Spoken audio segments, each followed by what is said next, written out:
నాకు తెలిసినంత వరకు ఆ ఏరియా రాయలసీమ కాకపోవడం ఆయన చేసుకున్న అదృష్టమేమో అని చెప్పి నేను భావిస్తున్నాను. ఆయన నిన్న వెళ్తున్నటువంటి కార్ ని చాలా సురక్షితంగా మా వాళ్ళు పంపించారు అనుకుంటున్నాను. అదే రాయలసీమలో అయ్యింటే కారు గాని మనిషి గాని ఆ విధంగా ఉండే పరిస్థితి కూడా ఉండేది కాదేమో అని చెప్పి మేము తెలియజేస్తున్నాము. అక్కడ ఇక్కడ ఎక్కడికక్కడ ఎత్తిన తలకి రాత పెడతా,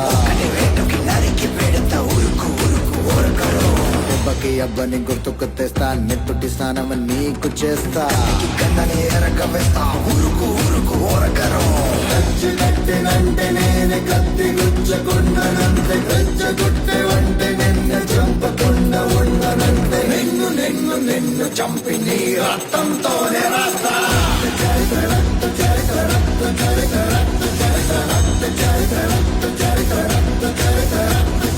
నిన్ను నిన్ను నిన్ను చంపి నీ రక్తంతోనే